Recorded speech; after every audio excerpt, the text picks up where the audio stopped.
किन्नर चुड़ैल। गोरखपुर नाम का एक गांव हुआ करता था। उस गांव में ज्यादा लोग नहीं रहते थे। उस गांव में एक गर्भवती विधवा औरत रहती थी। उस औरत का नाम कमला था। कमला अपने घर में अकेली रहती थी।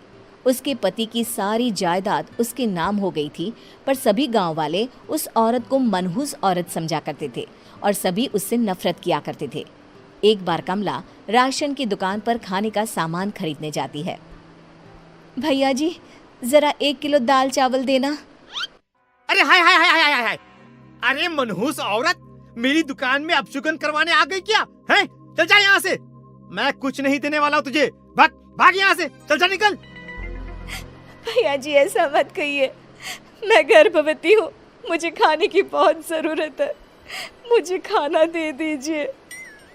दुकानदार कमला को वहां से धक्के मारकर भगा देता है। तभी कमला रोते रोते उस गांव के किन्नरों के इलाके में आ जाती है।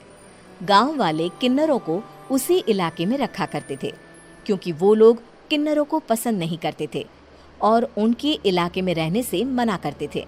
तो किन्नरों ने उसी गांव में अपना एक इलाका बना लिया था। जब किन्नर लोग देखते हैं कि एक गर्भवती महिला रोते रोते उनके इलाके में आ गई है, तो सारे किन्नर कमला के पास जाकर उसका हाल पूछने लगते हैं। क्या हुआ बहन, तुम्हारी गर्भवती अवस्था में इतनी बुरी हालत कैसे? तुम रो क्यों रही हो? तुम डरो मत, हम तुम्हें कोई नुकसान नहीं पहुंचाएंगे। तुम शांत होकर सब बताओ कि हुआ क्या है। मैं कमला हूँ। मैं गांव के दूसरे इलाके से आई हूँ। 2 महीने पहले ही मेरे पति की मौत हुई है। मुझे गांव के लोग मनहूस मानते हैं, क्योंकि मैं विधवा हूँ और गर्भवती भी। वहाँ के लोग मुझे खाने के लिए कुछ बेचने के लिए भी तैयार नहीं, जिससे मेरा गुजारा नहीं हो रहा था। कोई बात नहीं कमला, हम तुम्हारा ख्याल रखेंगे। किन्नर लोग कमला को एक खाली घर में रहने के लिए जगह दे देते हैं और उसकी देखभाल भी करते हैं। कुछ ही महीने बाद कमला अपने बच्चे को जन्म देती है, पर अफसोस, कमला बच्चे को जन्म देते ही अपनी जान गंवा देती है। जब सब किन्नर बच्चे को देखते हैं तो बहुत खुश हो जाते हैं, क्योंकि वो बच्चा भी किन्नर ही था। कमला ने एक किन्नर बच्चे को जन्म दिया था। अब इस बच्चे की देखभाल कौन करेगा? हम तो इस बच्चे को गांव के दूसरे इलाके में भी नहीं भेज सकते। और तो क्या हुआ, इस बच्चे की माँ नहीं रही तो हम इसे पालेंगे। अब ये हमारे इलाके में रहेगा, हमारे साथ रहेगा। फिर वो किन्नर उस किन्नर बच्चे को गोद ले लेते हैं, उसका नामकरण कराते हैं। उस किन्नर बच्चे का नाम शक्ति रखा जाता है। देखते ही देखते शक्ति बड़ी होने लगती है। उसके रंग रूप बहुत सुंदर थे। वो बहुत सुंदर किन्नर दिखती है। एक दिन शक्ति एक किन्नर से पूछती है, माँ जी सुनिए ना, ये गांव के दूसरे इलाके में भी तो लोग रहते हैं, तो हम वहाँ क्यों नहीं जाते? हम उनसे अलग क्यों रहते हैं? शक्ति, क्योंकि वो लोग हमारे जैसे नहीं, वो लोग हमें पसंद नहीं करते, इसीलिए हम उनसे अलग रहते हैं। क्यों? वो हमें क्यों पसंद नहीं करते? मुझे एक बार उस इलाके में जाना है। मैं एक बार वहाँ जाकर घूम कर आऊँ। शक्ति, खबरदार, जो तू उस इलाके में कभी भी गई तो अपनी जान नहीं गंवाना चाहती तो उस इलाके में कभी कदम भी नहीं रखेगी, समझी? इतना कहकर वो किन्नर वहां से चली जाती है।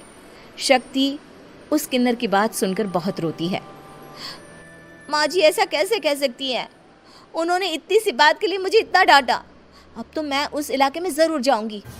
फिर एक दिन शक्ति गांव के दूसरे इलाके में चुपके से जाती है। ये लोग तो हमारे जैसे ही इंसान हैं, तो ये हमसे नफरत क्यों करते हैं? जब शक्ति उस इलाके में पहुंचती है तो गांव के सारे आदमी उसके रूप से मोहित हो जाते हैं। वो लोग ये अंदाज़ा नहीं लगा पाते कि वो किन्नर है। शक्ति की सुंदरता देखकर सारे गांव वाले उसकी तारीफ करने लगते हैं।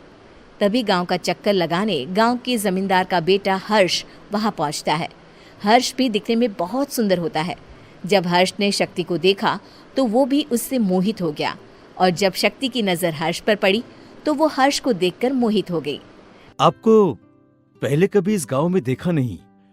इस गांव में आप नए हैं क्या? जी नहीं, वो मैं बस। तभी शक्ति बोलते बोलते रुक जाती है और मन में सोचने लगती है, अगर मैंने इनको बता दिया कि मैं दूसरे इलाके से आई हूँ तो वो समझ जाएंगे कि मैं किन्नर हूँ, इसलिए मुझे इनसे झूठ ही बोलना पड़ेगा। शक्ति हर्ष को कहती है, जी हाँ, मैं इस गांव में नई आई हूँ, यहाँ अकेली रहती हूँ। वैसे आप कौन है? आप भी इसी गांव में रहते हैं? जी हाँ, मैं इस गांव के जमींदार का बेटा हूँ। आपको किसी भी चीज की जरूरत पड़े तो आप मुझे बता देना, मुझे अच्छा लगेगा। ऐसे ही शक्ति और हर्ष एक दूसरे से रोज मिलने लगते। वो दोनों अपने प्यार का इजहार करने एक दूसरे से मिलने जाते हैं। तभी शक्ति का पीछा करते करते एक किन्नर वहां आ जाती है। शक्ति, शक्ति, मैं तुमसे बहुत प्यार करता हूँ। मैं तुमसे शादी करना चाहता हूँ। क्या तुम मुझसे शादी करोगी? हाँ हर्ष, मैं तुमसे शादी करूँगी, पर मैं तुमको अपने बारे में एक सच्चाई बताना चाहती हूँ जो मैंने तुमसे छुपा कर रखी है। तभी उनके बीच में ही वो किन्नर आ जाती है। शक्ति, तेरी हिम्मत कैसे हुई ऐसा करने की? वो किन्नर शक्ति को खींचकर गांव के जमींदार के पास ले जाती है। हर्ष भी वहां शक्ति को बचाने के लिए पहुंच जाता है। जमींदार शक्ति और हर्ष के प्यार के बारे में सुनकर गुस्से में आ जाता है और शक्ति को गांव के बाहर निकालने की सजा देता है। शक्ति ये बात सहन नहीं कर पाती और कुएं में कूदकर अपनी जान दे देती है। जमींदार हर्ष की शादी गांव की एक लड़की से करवा देता है, पर हर्ष इस शादी से खुश नहीं होता। शक्ति अपना बदला लेने के लिए मरने के बाद किन्नर चुड़ैल बन जाती है।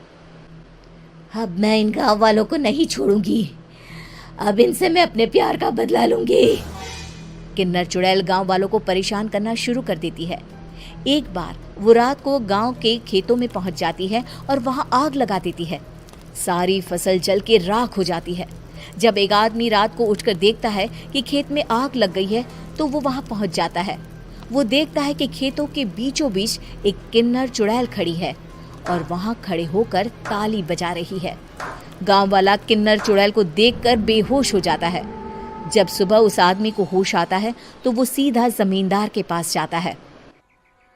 अरे जमींदार साहब, अरे वो किन्नर चुड़ैल ने मेरी सारी फसल जला दी। अब मैं क्या करूंगा? क्या होगा मेरा? जमींदार चुड़ैल किन्नर का नाम सुनते ही सब कुछ समझ जाता है। अब वो बहुत डर जाता है। उसी रात को जब जमींदार डर के मारे अपने कमरे में सो नहीं पाता, तभी वहां अचानक से किन्नर चुड़ैल आ जाती है। किन्नर चुड़ैल जोर जोर से जमींदार के आगे खड़ी होकर हंसने लगती है और ताली बजाने लगती है। जमींदार उस डरावनी किन्नर चुड़ैल को देखकर बहुत डर जाता है। तूने मेरे साथ बहुत बुरा किया, अब मैं तुझे जान से मार दूंगी। नहीं नहीं नहीं नहीं नहीं, मुझे माफ कर दो, मुझे मत मारो। मैं कभी ऐसा दोबारा नहीं करूंगा। अब तुम जो बोलोगी वही मैं करूंगा। ठीक है, मैं चाहती हूँ कि किन्नर इलाका गांव के इलाके से जुड़े और गांव का कोई भी आदमी किन्नर समाज से द्वेष ना करे, उससे नफरत ना करे, नहीं तो मैं सारे गांव को मार दूंगी।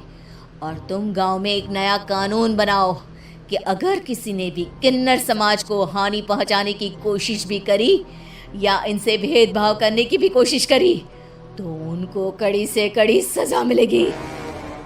हाँ हाँ हाँ हाँ, मैं ऐसा ही करूंगा। तुम जो बोलोगी वो मैं करूंगा, पर मुझे जाने दो प्लीज। तब वो किन्नर चुड़ैल वहां से चली जाती है। गांव का जमींदार किन्नर चुड़ैल का कहा मानते हुए दोनों इलाकों को एक कर देता है और नया कानून भी लागू कर देता है। तब से वहां किन्नर समाज और बाकी गांव वाले शांतिपूर्वक रहने लगते हैं।